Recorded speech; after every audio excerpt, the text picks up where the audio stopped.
महासागर न्यूज घेण्याकरता हा प्रस्ताव राज्यपाल महोदयाकडे केला, कारण एखादा कायदा आपल्याला करायचा असेल,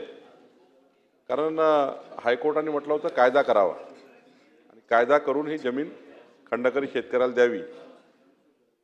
या ठिकाणी जेव्हा हा मंत्रिमंडळाने जेव्हा सन्माननीय विखे पाटील साहेब राज्याचे महसूल मंत्री होते तेव्हा त्यांनी मंत्रिमंडळासमोर हा प्रस्ताव आणला, तेव्हाच्या सरकारने त्याला मान्यता दिली आणि हा जेव्हा कायदा माननीय राज्यपाल महोदयाकडे गेला, वडेट्टीवार साहेब बसून जा,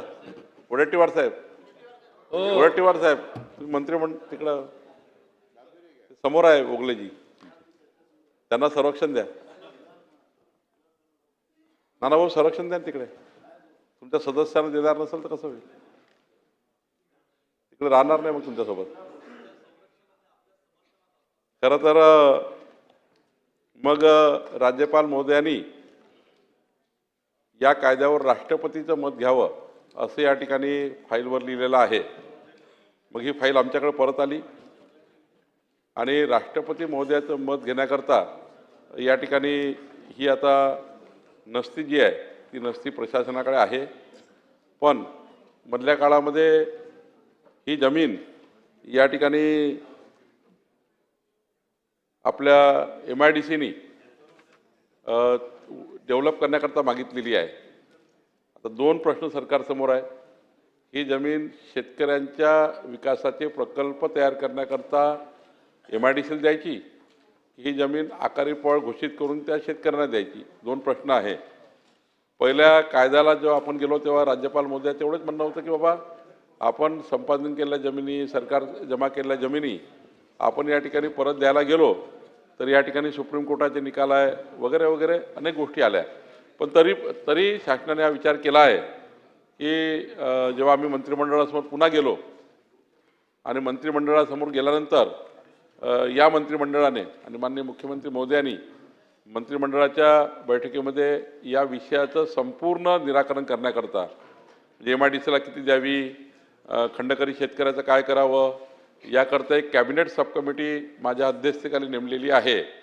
ही कॅबिनेट सब कमिटी आता याचा विचार करते आहे की खंडकरी शेतकऱ्याकरता काय कायदा करावा, त्यांना जमीन कशा परत कराव्या, किती जमीन MIDCच्या माध्यमातून या ठिकाणी शेतकरी पूरक उद्योग तयार करण्याकरता एक मधल्या काळामध्ये सौर ऊर्जेच्या प्रकल्पाकरता मागणी आली,